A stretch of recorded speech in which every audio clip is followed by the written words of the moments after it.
నమస్తే. చూస్తున్న ప్రేక్షకు దేవుళ్ళందరికీ మా హృదయపూర్వక నమస్కారాలు. ఈరోజు శ్రీరామనవమి సందర్భంగా విశ్వ ప్రేమానంద గురుగారితోటి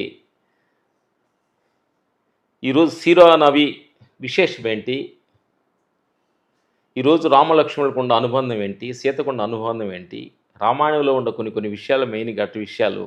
మేము పెద్దగా రామాయణ మహాభారతం చదవలేదు కాబట్టి గురువుగారు ఇలా కొన్ని చదివారు కాబట్టి కొన్ని మాటలు గురుగారి ద్వారా మనం అన్నీ మంచిలో తెలుసుకుందాం. ఎందుకనంటే ఒక్కొక్క రోజు ఒక్కొక్క పండగ, ఒక్కొక్క సందర్భం, ఒక్కొక్క విశేషం అనేది, ఒక్కొక్క ప్రత్యేకత అనేది ఒక్కొక్క పండగ రోజు అన్ని విశేషాలు ఉంటాయి. మొన్న ఉగాది పోయింది, మొన్న రంజాన్ పోయింది, ఈరోజు శ్రీరామనవమి సందర్భంగా గురుగారితోటి కొన్ని విషయాలు మనం షేర్ చేసుకుందాం. నమస్తే గురుగారు.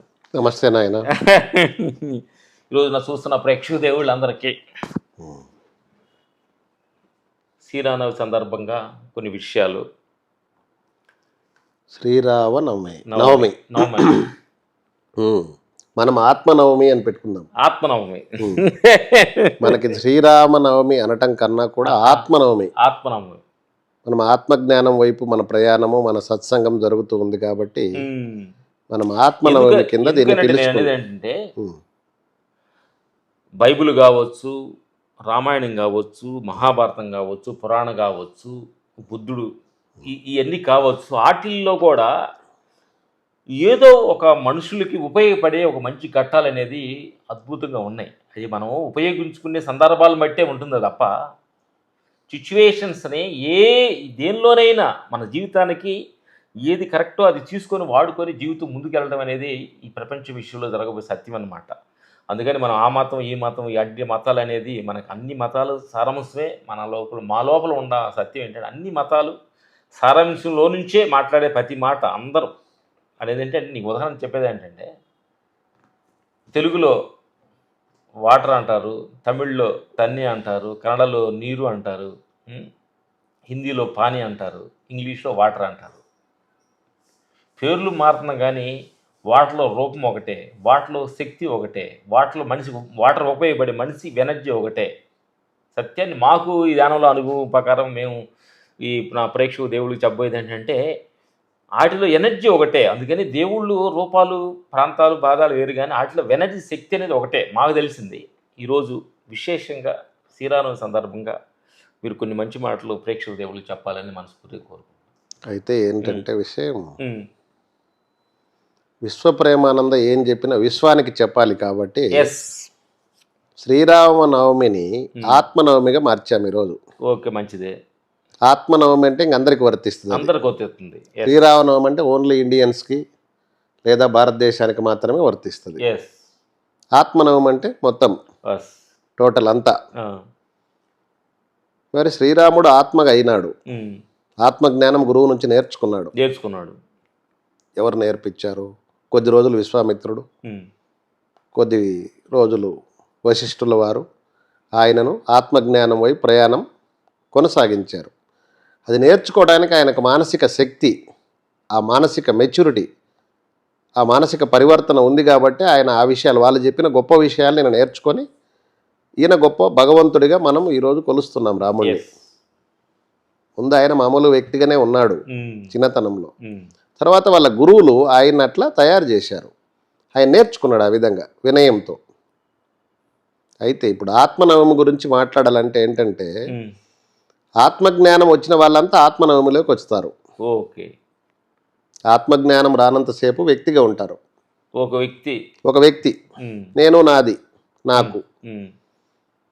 ఆత్మనవమి అయిపోయిన తర్వాత అంతా అన్నీ మనము, ఇంకంతా అన్నిటికీ ఉన్నదంతా ఒక్కటే శక్తి.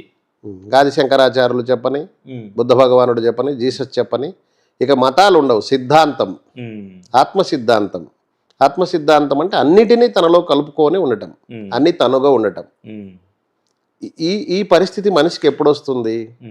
మనం పోయినసారి అనుకున్నాం, మొన్న మాట్లాడినప్పుడు ఒక విషయం అనుకున్నాం. మనం ఎప్పుడు కేచరిలో ఉంటామో ప్రాణం పైకి ఉంటుంది, బ్రెత్ రేట్ తగ్గుతుంది అని క్రియాయోగం గురించి కొన్ని మాటలు పోయినసారి మనం మాట్లాడుకున్నాం, పోయినసారి సత్సంగంలో. ఇప్పుడు మళ్ళీ అదే. అయితే ఈ ఆత్మనవమిలోకి వచ్చేసరికి ఆత్మజ్ఞానం వైపు వెళ్తే ఆత్మనవమి అయిపోతుంది. వ్యక్తి నుంచి సమిష్టిలోకి వెళ్తాం.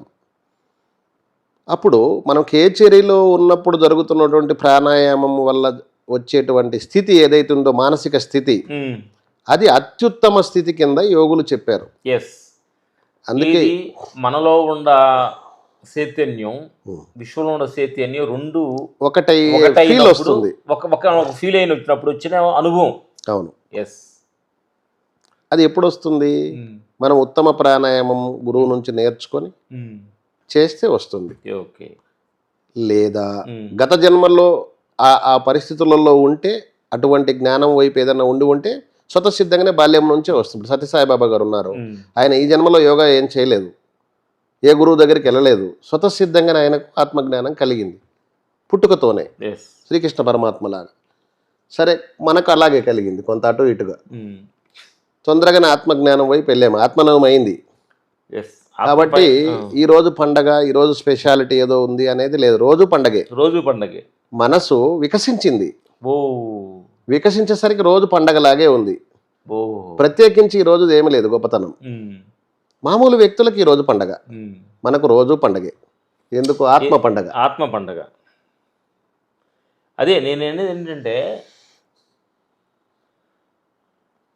కొన్ని విషయాల సందర్భంగా మనకి సంక్రాంతి ఏంటంటే ఆ ఊర్లో పంటలు పండి కొన్ని ఆ పంటలన్నీ వెళ్ళకు వచ్చినప్పుడు ఒక ఆనందంగా పండగ చేసుకుంటున్నారు. అవును.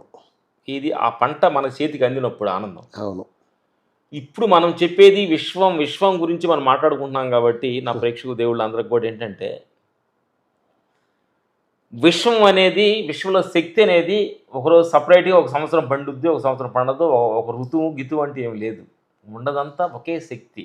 అది ఎప్పుడు పండిన రూపంలోనే మన అందరికి ఉపయోగకరంగా మనం చూడడానికి, మాట్లాడడానికి అన్ని విధాలుగా కనిపిస్తున్న ఆ శక్తే అది నిజమైన పండగ. మనం మాట ఆత్మస్థితిలోకి వెళ్ళినప్పుడు మాకు అనిపిస్తుంది అంటే నిజంగా మేము ఏ రోజు కూడా ఈరోజు ఈ ఆత్మస్థితిలోకి వచ్చిన తర్వాత ఈరోజు సపరేట్గా వెరైటీగా ఇలా ఆనందంగా ఉంది అంటానికి ఏమీ అనిపించట్లా. ప్రతిరోజు మనము ఆత్మస్థితిలో కానీ మనం అనిపించే ప్రతి క్షణం కూడా మనకి ప్రతిరోజు ఒక పండగే. ప్రతిరోజు మనకు ఒక శ్రీరామనవమి, ప్రతిరోజు మనకు ఒక క్రిస్టియన్ చర్చ్, ప్రతిరోజు ఒక అట్లా ప్రతిదీ కూడా మనకి ఒక సందర్భం కూడా ప్రతిదీ కూడా మన ఆత్మస్థితిలోకి వెళ్ళినప్పుడు అనుభవించే అనుభవం, ఆ స్థితిని మనం చాలా సూక్ష్మంగా కనిపెడితే ప్రతిరోజు పండగ అనేది నాకు అనిపిస్తుంది. మీరేమంటారు దానికి? అదే కరెక్ట్. ప్రతి క్షణం పండగే, ప్రతి క్షణం. ఎప్పుడు? ఆత్మజ్ఞానం వైపు, ఆత్మజ్ఞానంలో ఉన్నప్పుడు. బ్రహ్మవిత్ బ్రహ్మైవ భవతి అంటుంది వేదం. మనం బ్రహ్మను గురించి మనం అంటున్నాం కదా బ్రహ్మ అని, ఆ బ్రహ్మ మనం అయి ఉన్నామని దాని అర్థం. ఆత్మజ్ఞానం అంతా ఎక్కడి నుంచి వస్తుంది? మనం ఆత్మస్థితి నుంచే వస్తుంది. ఆత్మస్థితి అంటే ఏంటి? అన్నీ నీవుగా, నీవు అన్నిగా ఫీల్ అవ్వటం.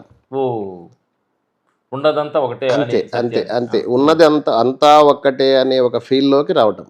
అప్పుడు మనం దేన్ని ద్వేషించలేము, ఎవరిని ద్వేషించలేము. అన్నీ ఒక్కటే, తక్కువగా మనం చూడలేము, ఏమి లేదు, అంతా ఒక్కటే, ఉన్నది ఒకటే అన్నీ. ఎందుకేనంటే ఈ సందర్భంగా నా ప్రేక్షకు దేవుళ్ళు అందరికి ఏంటంటే మనుషులు ఎక్కువ తక్కువ అనేది ఏంటంటే, ఇప్పుడు అందరు కోటేశ్వరులు అయ్యారనుకో, ఇల్లు ఎవరు కడతారు?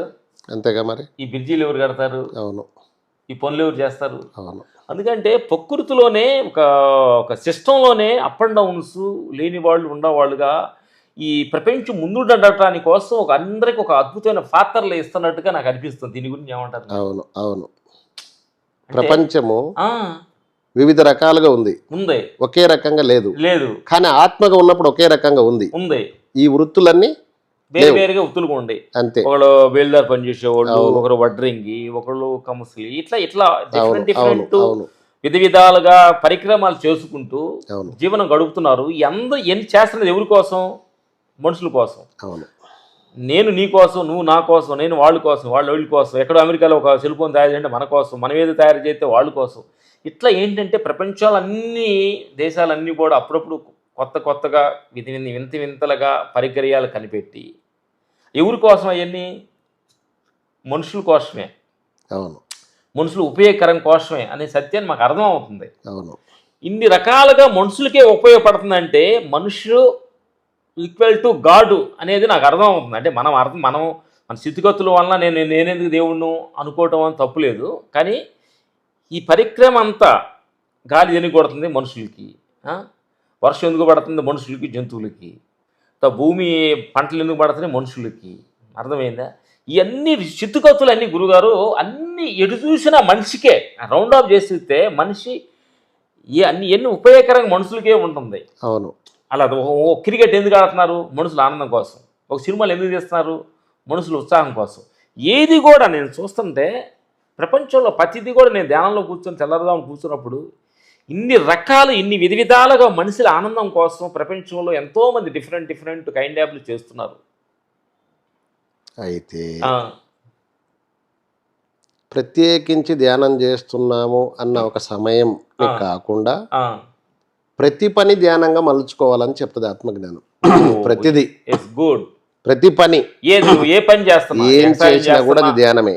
వాటరింగ్ చేస్తున్నా, బట్టలు ఏమన్నా ఇంట్లో హౌస్ వైఫ్ గా బట్టలు ఉతుకుతున్నా, ఏమన్నా చెయ్యి, ఏ పని చేసినా ఎక్కడ ఉన్నా నువ్వు ఆత్మగానే ఉండాలి. అంటే అంటే కర్తభావం లేకుండా, కర్తృత్వ భావన లేకుండా ఉండాలి. ఇది నేను చేస్తున్నా నేను భావన, ఆ భావన లేకుండా సాక్షిగా అంతే. ఇచ్చిన పని ఏదైనా కావచ్చు, అంతే. భర్త కావచ్చు, భార్య కావచ్చు, తల్లి కావచ్చు, ఏదైనా సరే, పిల్లలు కావచ్చు, పిల్లల చదువులు కావచ్చు, కూడా ఒక కర్తభావం లేకుండా జీవిస్తే, కర్తృత్వ భావన లేకుండా జీవిస్తే అది ఆత్మభావన అవుతుంది. ఆత్మభావన అవుతుంది. అంతే. నేను చేస్తున్నానంటే అది జీవుడి భావన అవుతుంది. ఇప్పుడు ఏంటంటే మనుషులకి నా చూస్తున్న ప్రేక్షక దేవుళ్ళకి ఏంటంటే నేను చేస్తున్నాననే భావన లేకపోతే పని చేయలేకపోతున్నాను మనిషి. దానికి ఏమంటారు మీరు? నేను చేస్తున్నాన్న భావన ఉంటేనేమో వ్యక్తి అవుతాడు. భగవంతుడు చేయిస్తున్నాడు అయితే దేవుడు అవుతాడు. ఓకే. ఎందుకంటే మనిషి ఒక పనికి ముందుకెళ్తున్నారంటే మనం ఏమి చేయలేము. భగవంతుడు ఆ శక్తి మనకి ఇస్తేనే మనం చేయగలం. భగవంతుడు అంటే ఆత్మశక్తి.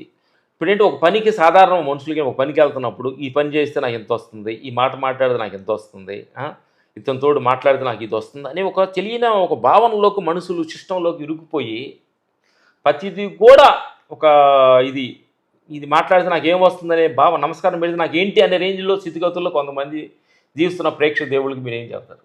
లౌకిక వ్యవహారాలన్నీ భగవంతుడికి అర్పించమని చెప్తుంది భగవద్గీత, లేదా బైబిల్, లేదా ఖురాన్, ఏదైనా సరే. భగవంతుడు అంటే ఏంటి? వ్యక్తి, శక్తి, అది మతాలకు సంబంధం లేదు. అది ఒక సిద్ధాంతం, అది ఒక శక్తి, సూక్ష్మ శక్తి. శరీరం ఉంది కాబట్టి మనం ఉన్నాం. శరీరం పోయిన తర్వాత కూడా అది ఉంటుంది, తిరిగి మళ్ళీ శరీరాన్ని తీసుకుంటుంది. అది 84 లక్షల జీవరాశులు ఏ శరీరాన్ని అయినా తీసుకోవచ్చు. కొన్ని జంతువులు మనతో ఉన్నాయి, కొన్ని పూజింపబడుతున్నాయి, కొన్ని ఇబ్బందుల్లో ఉన్నాయి. ఆ జన్మల్లో చేసుకున్నటువంటి పుణ్యఫలం వల్ల వాటికి అటువంటి జీవితం లభించింది.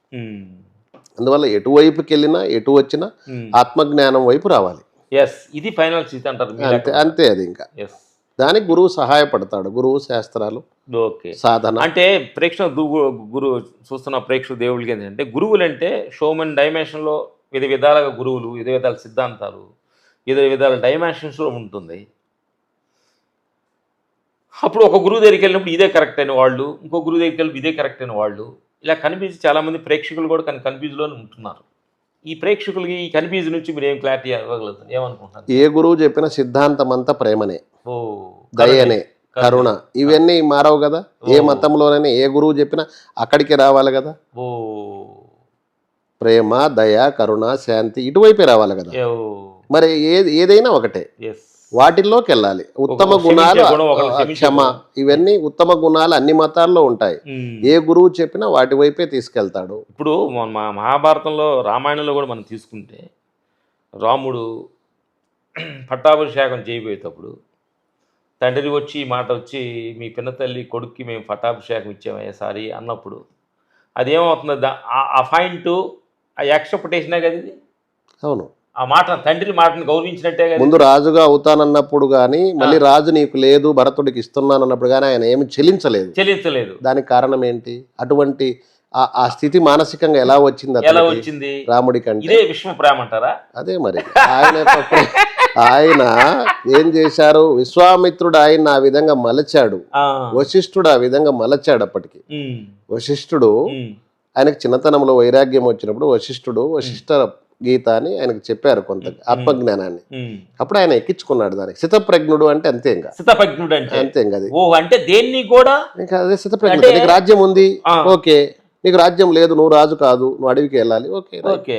భగవంతుడు ఏది ఇస్తే అది. ఓ ఆయన ఇది- ఎక్కడ ఇది- చెల్లించలేదు. దీన్నే కర్తభావం లేకుండా జీవిస్తున్నాడు. అంతే, కర్తృత్వ భావన లేకుండా జీవించాడు. ఓ కర్తభావన అంటే నేను రాజుగా నేను నాకు రాజ్యం ఎందుకు ఇవ్వలేదని క్వశ్చన్ చేయలేదు. క్వశ్చన్ చేస్తే కర్తభావన. అంతే, క్వశ్చన్ చేస్తే నాకు ఇవ్వండి, ఇది నాది, అది నాది, నాది ఏని దీని నా హక్కులు, నేను పెద్దవాడిని కాబట్టి పెద్దవాడిని నాకు కాబట్టి నిన్న నాకు నాకు ఇవ్వాల్సిందే. ఇస్తానన్నారు, ఇప్పట్లో ఏం మార్పు వచ్చిందని ఆర్గ్యుమెంట్ చేయలేదు. అబ్బబ్బబ్బా ఆర్గ్యుమెంట్ లోనే ఉందంటావా? తర్వాత దాన్ని అంతేగా మరి ఆర్గ్యుమెంటే కదా. ఇంకా నాది నేనని ఆర్గ్యుమెంట్ చేస్తే ఏమవుతాం? జీవుడు అవుతాం. ఆ, ఆర్గ్యుమెంట్ చేయకుండా వదిలేయగలిగితే త్యాగం. ధనేన త్యాగేనైక అమృతత్వ మానసు అన్నది కదా వేదం. ఆ.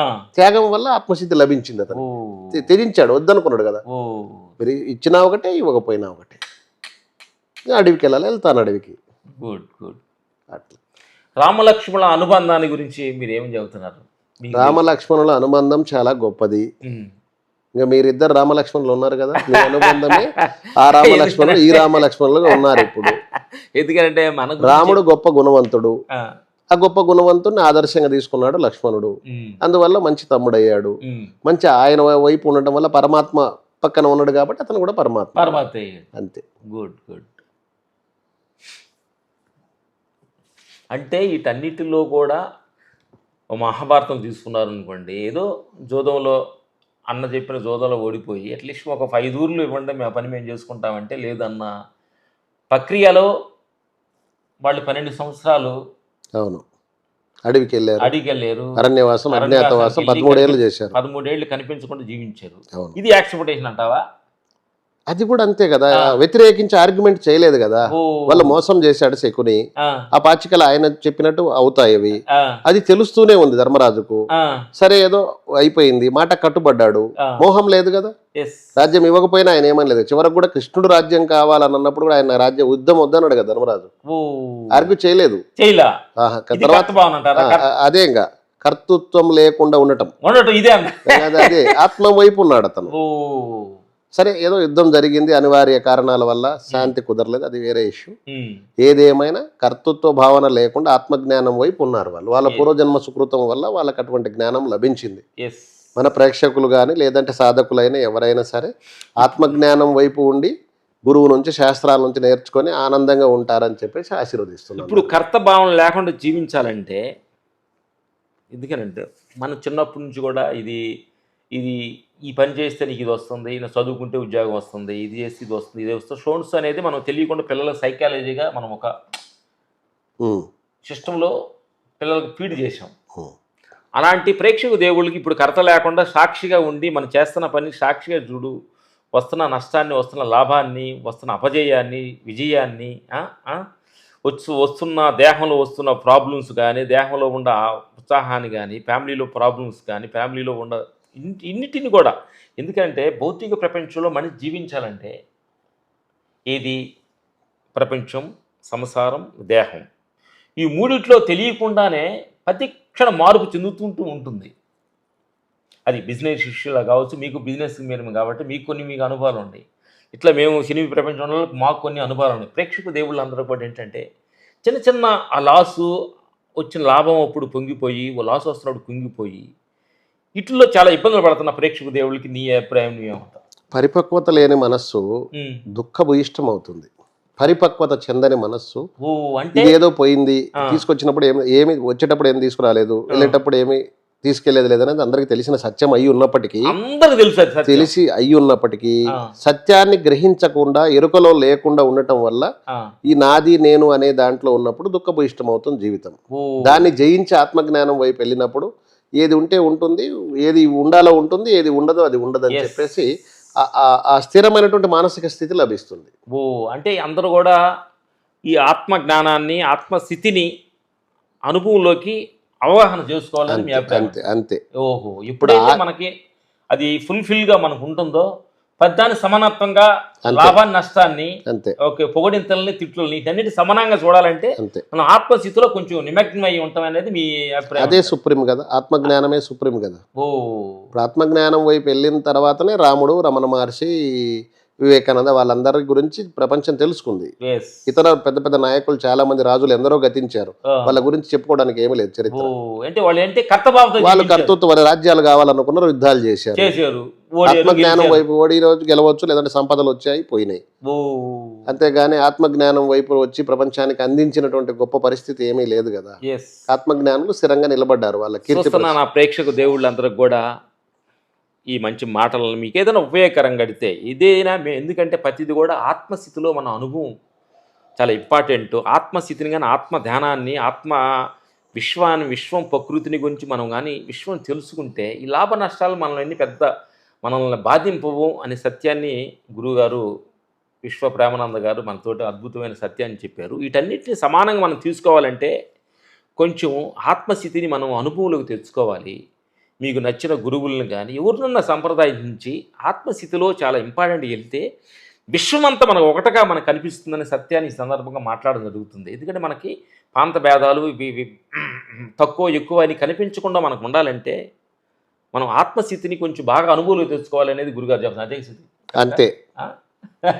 ఆత్మజ్ఞానం వైపు ప్రయాణం కొనసాగించాలి అందరూ ఎవరైనా సరే. అదే సుప్రీం. అది కాంది ప్రపంచం. ప్రపంచం ఆత్మలో ఉంది కాబట్టి ఆత్మజ్ఞానాన్ని తెలుసుకోవాలి. ఇప్పుడు ఏంటంటే చూస్తున్న ప్రేక్షక దేవుళ్ళందరిలో ఈ పోరాట ప్రపంచంలో బిజినెస్ కావచ్చు, జాబులు కావచ్చు, తర్వాత ఫ్యామిలీలో కావచ్చు, ఈ దేహంలో కావచ్చు, ప్రపంచంకు చాలా కొంచెం ముందుకెళ్ళింది గురుగారు. అడ్వాన్స్ టెక్నాలజీకి వెళ్ళిపోయారు. ఈ పోరాట తత్వం ఎక్కువ కాంపిటీషన్. ఒక జాబ్కి ఒక 10,000 జాబులు ఉన్నాయి అనుకోండి, 10 లక్షల మంది కాంపిటీషన్లో పాల్గొంటున్నారు. సిచ్యువేషన్స్ అలాగా. ఇట్లాంటి ఒక జాబు పోటాతత్వం వచ్చింది. ఇలాంటి పోటీతత్వంలో ఉన్న మనుషులు అనుకున్నా సాధించలేనప్పుడు చాలా ఇబ్బందులు, డిప్రెషన్ గురవుతున్నారు. చాలామంది యువత కావచ్చు, ఏవైనా కావచ్చు, వాళ్ళకి మీరేం సందేశం ఇస్తారు? ఆకలితో ఎవరు మరణించట్లేదు. ప్రపంచం చాలా అడ్వాన్స్ అయింది. సరే, గొప్ప గొప్ప మార్పులు జరిగినాయి. ఆకలి మరణాలు లేవు, కానీ ఆశ మరణాలు ఉన్నాయి. ఆకలి మరణాలు లేవు కానీ చూడండి, ఒక 3 పూట అన్నం దొరక్క ఈ ప్రపంచంలో ఎవరు మరణించట్లా. ఇది మటు 100% ట్రూత్. కానీ అనుకున్నా అది నీకు జరగలేదండి, మరణాలు ఎన్నో లక్షల్లో ఉన్నాయి మనకి. అవును, ఆశ మరణాలు ఉన్నాయి, ఆశ మరణాలు లేవు. ఆశ ఏదో కావాలి, ఏదో కాలేదు.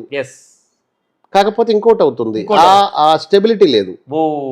ఆ స్టెబిలిటీ చెప్పేవాళ్ళు సమాజంలో తక్కువైనారు, వినేవాళ్ళు లేరు, సత్యాన్ని గ్రహించట్లేదు, ఆ ఓపిక సహనము లేదు. ఈ రోజే కావాలి, ఇప్పుడే కావాలనుకుంటారు. మొత్తం జీవితానికి సంబంధించింది మొత్తం ఈ రోజే కావాలి అందరికి. ఇప్పుడే అట్లా అవ్వదు కదా, అది సత్యం కాదు కదా. గుడ్. దానికి కొంత సమయం పడుతుంది. ఆ సమయం కోసం వేచి ఉండాలి, కష్టాలు ఓర్చుకోవాలి. కష్టాలంటే మన ఆకలి కష్టం ఏం లేదు కదా, ఆకలి బాధ లేదు, ఇంకేం కష్టం ఉంది? ఆకలిని మించినటువంటి బాధ ప్రపంచంలో నాకు తెలిసి లేదు. ఆకలే పెద్ద కష్టం, ఆకలి బాధ లేదు. ఇక వేరే కోరికలు ఉన్నాయి. జనాల కోరికలే మరణానికి కారణమవుతుంది. గుడ్. ఆ సత్యాన్ని గుర్తించాలి. చూస్తున్న ప్రేక్షక దేవుళ్ళందరూ కూడా మీ జీవితంలో కొన్ని అనుకున్నది కరెక్ట్గా జరగకపోవచ్చు. యువర్ పేషెన్సీ కావాలి. నెక్స్ట్ ఇంకోటి మీకోసం ఒకటి మిస్ అయిందంటే ఇంకోటి మీకు ఏదో ఒకటి ఉంది అనే సత్యాన్ని ప్రతి క్షణం చూస్తున్న ప్రేక్షకులు గుర్తించాలి. ఎందుకనంటే ఈరోజు రామ్ చరణ్ గారిది టీజర్ వచ్చింది. టీజర్ చూసినప్పుడు నాకు అద్భుతమైన జ్ఞానం దానిలో కనిపించింది. జీవితం మళ్ళీ వచ్చింది అంటే మనం ఒకే పని చేద్దామా అన్నాడు. నా మిత్రులారా, రామ్ చరణ్ గారి టీజర్లో డైరెక్టర్ బుచ్చిబాబు గారు అద్భుతమైన ఒక టీజర్ ఇవాళ రిలీజ్ చేశారు. అద్భుతమైన ఆ డైలాగు మా జ్ఞానాన్ని కల్పించింది అనమాట. జీవితం చాలా చిన్నది మనం అని సత్యాన్ని మళ్ళీ మనం వస్తామా, వచ్చినప్పుడు అన్ని పనులు చేయాలని ఒక అద్భుత సత్యాన్ని టీజర్లో అద్భుతంగా చెప్పారనమాట. అద్భుతంగా చూసి చాలా ఆనందం వేసింది నా ప్రేక్షకు దేవుళ్ళారా. అందుకని మీకు ఒకటి మిస్ అయినా ఇంకోటి మీకోసం వెయిట్ చేస్తూ ఉంటుంది. ఎవరు కూడా డిప్రెషన్కి వెళ్ళి దీని గురించి సూసైడ్లోకి వెళ్ళాల్సిన అవసరం లేదు. ఈ సత్యాన్ని మేము పదే మేము ఎప్పుడు చెబుతుంటాం యువతకు కూడా. ఎందుకనంటే మనము ఒకే పనిలోనే నిమగ్నం అవ్వద్దు. ఆ పని మీకు అందలేదంటే నెక్స్ట్ పని చేస్తూ ఉంటే దానికోసం మించిన పని ఇంకోటి మీకు దొరుకుతుందని సత్యాన్ని గురువుగారు చెప్పడం జరుగుతుంది ప్రేక్షక దేవుళ్ళందరికీ. అయితే ఇప్పుడు అనుకున్నాం కదా, ఉమ్, ఆకలి మరణాలు లేవు, ఉమ్. ఆశ మరణాలు ఉన్నాయి. ఆ, ఆ. ఏదో కావాలనుకున్నప్పుడు కాదు, మనిషి అనేవాళ్ళు ఆశ లేకుండా జీవించడం కష్టం కదా, ఆశ ఉండొచ్చు, ఉండాలి కదా. దురాశ మంచిది కాదు. ఓ ప్రజెంట్ లో ఉండాలి, ఆ. ఫ్యూచర్ లోకి వెళ్ళకూడదు. ఫ్యూచర్ ను చూసి భయపడుతున్నారు. ఓ ఫాస్ట్ రాదు, ఉమ్, ప్రజెంట్ తెలియదు, తెలీదు. ఫ్యూచర్ తెలియదు, ఫాస్ట్ రాదు, తిరిగి రాదు, ఫాస్ట్ వెళ్ళిపోయింది. దాని గతం రాదు ఫ్యూచర్ మనకు. మనకు తెలియదు, తెలీదు. ప్రజెంట్ లో ఉండాలి. ఓ ప్రజెంట్ లో ఉండకుండా ఫ్యూచర్ లోకి వెళ్ళిపోయి భయపడుతున్నారు, ఏదో జరిగిపోద్దని. ఏమీ జరగదు, ఏమీ కాదు. ఓ అంత మంచిది. అవమానాన్ని సహించగలిగే కెపాసిటీ ఉమ్. ఈ రోజున సమాజంలో ఉన్నటువంటి ప్రజలకు చాలా తక్కువ స్థాయిలో ఉందని ఓ చెప్పగలం. అపజయాలు, అవమానము, అపజయాన్ని సహించడం, దాన్ని తట్టుకొని దాన్ని ఫేస్ ఆ చేయలేకపోతున్నారు. ఫేస్ అని ఎలా ఆ లోపే తట్టుకోవాలి? సూసైడ్ చేసుకోవడం, లేదా ఇంకొకటి ఏదో చేసుకోవడం, లేదంటే ఇంకేమేమో దాన్ని ప్రేక్షక దేవుడికి మీ స్టైల్ ఏం ఎలా చెప్తారు? దాన్ని ఎలా ఆ తట్టుకోగలగాలి? ఆధ్యాత్మికత తప్ప వేరే దారే లేదు. ఓ ఉన్నది ఒకటే మార్గం. ఇన్నర్ ట్రావెల్ చేయాల్సింది. మొదటి నుంచి ఆత్మ ప్రయాణం చేయాలి, ఇన్నర్ ట్రావెల్ చేయాలి. మంచి బుక్స్ చదవాలి, ఓకే. మంచి వ్యక్తుల సహచర్యము, ఇవి ఉంటే మనిషికి అది వస్తుంది. ఓ ఆ పేషెన్స్ అంటే ఒక ఫిల్లర్ లాగా తోడుగా ఉంటుంది. అది అవసరం. ఓ అది లేనప్పుడు ఏం దుర్జన సాంగత్యం, ఆ. దుర్జన సాంగత్యంలో భయం పెరుగుతుంది. వ్యక్తి శీఘ్రగతిన చెడిపోతారని చెప్తుంది వేదం, దుర్జనుల సాంగత్యం వల్ల. ఓ సజ్జన సాంగత్యంలో భయం లేదు కదా. Good good. ప్రేక్షకులు అంటే ఆ ఫేసెన్సీ కోల్పోయి ఉండరు మనుషులు. బాగా కోల్పోయారు. ఆ ఫేసెన్సీ నుంచి నా ప్రేక్షకు దేవుళ్ళారా మనోవేగం పెరిగింది. మనుషులు ఈ ప్రపంచ పోరాట రన్నింగ్ రేసులో ఉన్నాం కాబట్టి ఈ రన్నింగ్ రేసు మనం తట్టుకోవాలంటే మనం ఇన్నర్ ట్రావెల్ చేయాలి. ఆత్మస్థితి కలిపి మనకు కొంచెం స్ట్రాంగ్గా అని అనుకుంటే ఇలాంటి చిన్న చిన్న ప్రాబ్లమ్స్ మనం ఏమి చేయము అని సత్యాన్ని గురుగారు చెప్పడం జరుగుతుంది. మేము చెప్పే ప్రతి మాట కూడా గురుగారు మా కనెక్టింగ్గానే మేము ఈ ఫ్రెండ్షిప్ మా జర్నీ జరుగుతుందన్నమాట. ఇంతకుముందు కూడా 2 వీడియోలు మీకు పెట్టామన్నమాట. వీడియోస్ ఏదో మేము మాట్లాడిన మాట, మేము అనుభవాలు, మా జీవితంలో కొన్ని అనుభవాలు, కొన్ని అప్ అండ్ డౌన్స్, మా జీవితంలో జరిగిన ప్రతి సిచ్యువేషన్స్. ఈరోజు మేము ఈ స్థాయికి వచ్చామంటే అవమానాలు జరగకుండా, అపజయాలు జరగకుండా మేము ఈ స్థాయికి రాలేదు. ఆ జరిగిన దాన్ని పదో ఏలు పెట్టి చూసుకుంటూ నాకు ఎలా జరిగింది చెప్పుకొని అక్కడే ఉండకుండా. అయితే మనం అప్పుడు వ్యక్తులను విమర్శించలేదు ఎక్కడ. మనకు జరిగిన అవమానాల్ని మనం పాఠాలుగా తీసుకున్నాం. దాన్ని జయించేది ఎలా అనుకున్నాం, ఒంటరిగా ఉండి ఆలోచించాం దాని గురించి. వ్యక్తులను అక్కడ బ్లేమ్ చేయలేదు. వీళ్ళు ఇలా చేశారని మనం ఎక్కడ ఎవరితో చెప్పలేదు, మీరు చెప్పలేదు, నేను చెప్పలేదు. ఉంటాయి, అది ప్రపంచం అంటే అలాగే ఉంటుంది. ఇదే మా ఊర్లో మేము సినీ ప్రపంచానికి వెళ్ళబోయేటప్పుడు చిన్న అనుభవం అనమాట. అప్పుడు చాలామంది పక్కింట్లో వాళ్ళు సహజంగా విలేజ్లో మాట్లాడుకుంటారు, ఈ మొక్కలకి సినిమాలో ఏంటి, వీళ్ళు అక్కడికి వెళ్ళి ఏమవుతారు అని. చాలామంది సూటిపోటు మాటల్లో మేము వెళ్తున్నప్పుడు మాటలన్నీ ఉండే అన్నారు. మేము కళ్ళకి చెవులు కూడా వినపడ్డాయి. అటన్నీ మనం పట్టించుకోకుండా మనం వెళ్ళేము. లక్ష్యాన్ని సాధించి వచ్చిన తర్వాత అదే ఊరిలో మేము వెళ్ళినప్పుడు మమ్మల్ని వెల్కమ్ పూలతోటి ఆ ఊరికి వెల్కమ్ చెప్పారు. నా మిత్రులారా, మన జీవితంలో ఎదగాలనుకున్నప్పుడు చిన్న విషయాలన్నింటిని మనసులో పెట్టుకోకుండా నువ్వు అనుకున్న లక్ష్యం వైపు కానీ పయనిస్తూ వెళ్తుంటే ఎవరైతే నేను తక్కువగా చూసారో, ఎవరైతే నేను అవమానంగా మాట్లాడారో వాళ్లే నిన్ను పోయేలాగా నువ్వు జీవించటమే నిజమైన జీవిత సత్యం అనే సందర్భం చెప్పడం జరుగుతుంది. మీరేమంటారు? అదే సత్యం. జీవితం అంటే అనేక అవమానాలతో కూడి ఉండేది, అనేక సవాళ్లతో కూడి ఉంటుంది. జీవితం అంటే పూల పాన్పు జీవితం ఎప్పటికీ కాదు, అది ముళ్ళబాటే.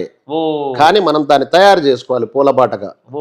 ప్రతి వ్యక్తి తన జీవితాన్ని ముళ్ళ కంచెలాగా ఉన్నటువంటి తన జీవితాన్ని పూలబాట వేసుకోవాలి మనలాగా. నేను వేసుకున్నాను, మీరు వేసుకున్నారు. ఇప్పుడు అన్ని ఉంటాయి ప్రపంచంలో. డబ్బుతోనే అన్ని జరిగిపోతాయి అనుకుంటే జరగవు. ఈ రోజే డబ్బంతా కోట్ల డబ్బు ఈ రోజు రాదు, దానికి టైం పడుతుంది. ఉన్నాయి, ఇల్లు ఉంది, బట్టలు ఉన్నాయి, ఆహారం ఉంది, ఇంతకన్నా కావాల్సింది ఏంటి అని అంటాను నేను ఎవరితోనైనా ఆర్గ్యూ చేస్తే. ఇప్పుడే చెయ్యండి, ఇప్పుడే కట్టండి అంటే ఇప్పుడే కట్టి ఏమి ఎత్తుకొని పోయేది ఏమీ లేదు. ఒక 4 రోజులు పడుతుంది, లేదా 10 రోజులు పడుతుంది, తర్వాత వస్తాయి. ఉండే దాంతో ఆనందంగా ఉండండి అని చెప్తాను. గుడ్. చూస్తున్న ప్రేక్షక దేవుళ్ళందరూ ఈరోజు శ్రీరామనవమి సందర్భంగా, ఆత్మనవమి సందర్భంగా కొన్ని విషయాలు మీకు ఉపయోగకరంగా ఉంటాయని మేము మాట్లాడిన మాటలు మీరు ఉపయోగకరంగా ఉంటే వాడుకోండి. మిమ్మల్ని ఏదైనా ఇబ్బందికరంగా మేము మాట్లాడిన మాటలుంటే మీ పెద్ద మనసుతో క్షమించమని మనస్ఫూర్తి కోరుకుంటాం. ఈ సందర్భంగా విశ్వప్రామానంద గురువు క్రియాయోగ లాయర్ మహర్షి దగ్గర ఎంతో దీక్ష తీసుకున్నారు అన్నమాట. ఈ సందర్భంగా ఈ మాట్లాడిన మాటల్లో మీకు ఎవరికైనా డౌటు గురుగారితో మాట్లాడాలన్నా కానీ గురుగారు నెంబర్ చెప్పండి గురుగారు. 833-107-9999. వన్ మోర్ చెప్పండి. 833-107-9999.